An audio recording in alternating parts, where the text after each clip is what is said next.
फिर से आप अपना यूट्यूब चैनल स्टडी एनीबॉडी में आपका स्वागत है। आज हम इस वीडियो में बात करेंगे सेकंड काउंसलिंग लिस्ट के बारे में, यानी कि सेकंड कट ऑफ लिस्ट या फिर सेकंड मेरिट लिस्ट जिसे आप कहते हैं, उसके बारे में बात करेंगे। और जो है एडमिशन का समय जो है कौन कौन से डॉक्यूमेंट्स की आवश्यकता पड़ता है, ठीक है, उसके बारे में बात करेंगे, जो कि जो है आपको एडमिशन का समय किसी भी तरह का समस्या, किसी भी तरह का परेशानी ना हो सके, उसके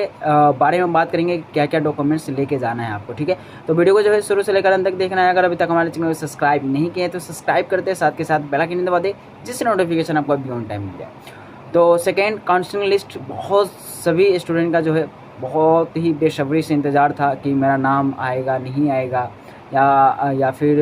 कौन से मेरिट लिस्ट या फिर कौन से काउंसलिंग लिस्ट में जो है आपका नाम आने वाला है।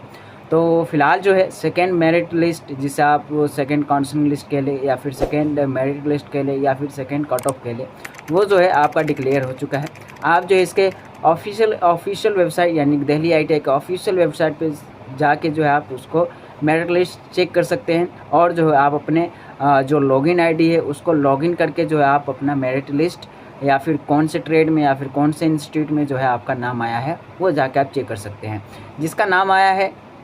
आप चाहते हैं कि इसी ट्रेड में या फिर इसी इंस्टीट्यूट में आप चाहते थे कि मेरा नाम आ जाए और उसी में आ चुका है, तो आप,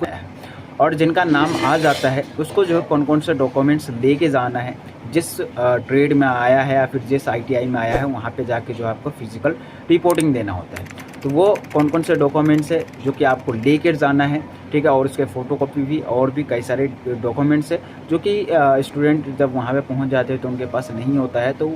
आने जाने में ट्रेवल का भी खर्चा हो जाता है और भी कई सारे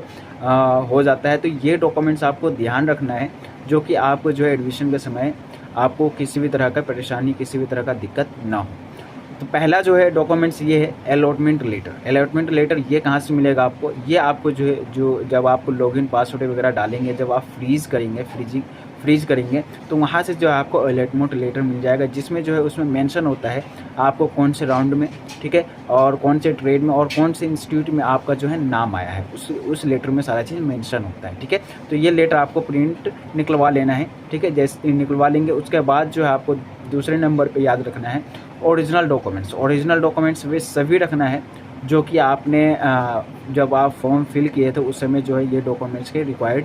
पड़ा था। जैसे कि जिसमें जो है आपका हो जाएगा पहला क्वालिफ़िकेशन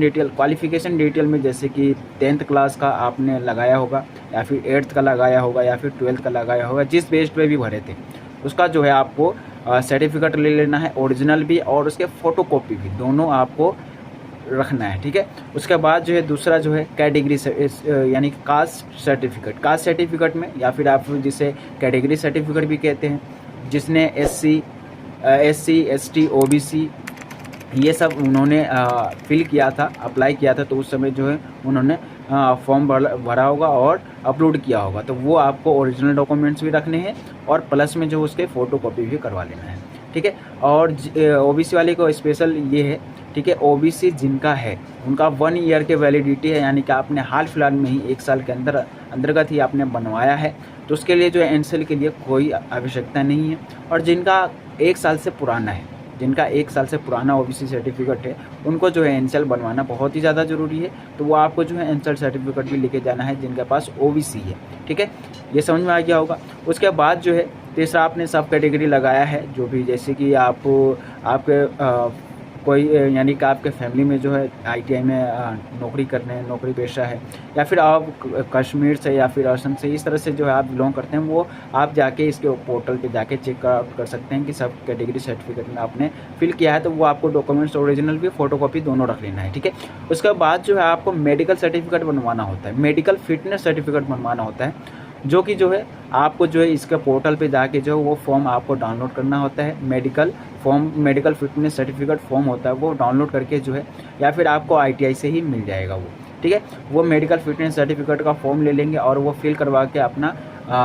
MBBS या फिर BMS के द्वारा जो है आप जाके जो है आपको वो फॉर्म फिल करवा के MBBS के द्वारा ही आपको जाके ये आपको लेकर जाना है। ठीक है, उसके बाद जो आ जाता है कैरेक्टर सर्टिफिकेट आपने लास्ट टाइम जो है अपने जैसे कि 12th पास किया है, या फिर जिन्होंने 10th के बाद ही फॉर्म भर रहा है, या फिर आप ग्रेजुएशन के बाद भर रहे हैं, तो उसके लिए जो है आपको करैक्टर सर्टिफिकेट होता है वो आपको जो है आपको इंस्टीट्यूट की तरफ से भी मिला होगा, या फिर जहाँ पे आपने लास्ट टाइम आपने स्टडी किए थे वहाँ से भी आपको करैक्टर सर्टिफिकेट मिला होगा, वो आप जाके सबमिट कर देंगे। अब जिनके पास नहीं है, काफ़ी दिन हो चुका है और उन्होंने जो है करैक्टर सर्टिफिकेट काफ़ी दिन के बाद जो है यानी कि 2 साल के बाद जो है फिल कर रहा है, दिल्ली IIT में एडमिशन लेना चाह रहा है, तो उसके लिए जो है करैक्टर सर्टिफिकेट जो है आपको जो है सेल्फ डिक्लेरेशन यानी कि आप खुद भी वो फॉर्म भर सकते हैं, ठीक है। या फिर आप जो है आप SDM तहसीलदार के द्वारा या फिर DM के द्वारा भी आप ये करैक्टर सर्टिफिकेट बनवा सकते हैं, वहाँ से जाके आप सबमिट कर सकते हैं। तो ये डॉक्यूमेंट से जब आपका सेकेंड राउंड में नाम आ जाता है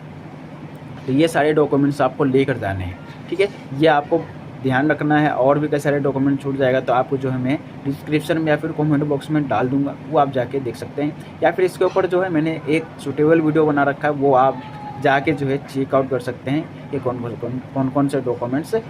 रिक्वायर्ड है एडमिशन के समय, ठीक। जैसे ही डॉक्यूमेंट्स ये सारे लेके जाना है उसके बाद जो है पेमेंट करने का ऑप्शन आ जाता है। पेमेंट कैसे करना होता है? पेमेंट जो है आप जैसे ही एडमिशन करा के यानी कि फिजिकली रिपोर्टिंग कर सकते हैं, फिजिकली रिपोर्टिंग कर चुके हैं और वहाँ से आ चुके हैं तो आपको जो ऑन द स्पॉट जो है आपको पेमेंट करना होता है। लगभग जो है ये 2 से 4 दिन तक का पेमेंट आप कर सकते हैं। जो भी लास्ट डेट होगा उसके डेडलाइन तक आप पेमेंट फ़ी यानी कि कोर्स फीस आप सबमिट कर सकते हैं, ठीक है। तो ये था छोटा सा इन्फॉर्मेशन, छोटा सा वीडियो। तो उन लोगों के लिए जो है सभी को भेजना है ये। हाँ, एक और बात याद रखना, जिन्होंने दिल्ली IIT में फॉर्म नहीं भर पाया उसके लिए जो है एक स्पेशल वीडियो लेकर आ रहा हूँ कि वो किस तरह से जो है कर सकते हैं फ्री ऑफ कॉस्ट। वो जो है आपको वीडियो ज़रूर देखना है। तो ये वीडियो जो है ज़्यादा से ज़्यादा अपने दोस्तों के पास शेयर करें, और इस वीडियो के माध्यम से आपको किसी भी तरह का हेल्प मिला हो तो आपको जो है हमारे चैनल को सब्सक्राइब कर लेना है, साथ के साथ बेल आइकन दबा देना है जिससे नोटिफिकेशन आपको तुरंत मिल पाए। बाकी मिलते हैं अगले वीडियो में, तब तक के लिए जय हिंद, जय भारत।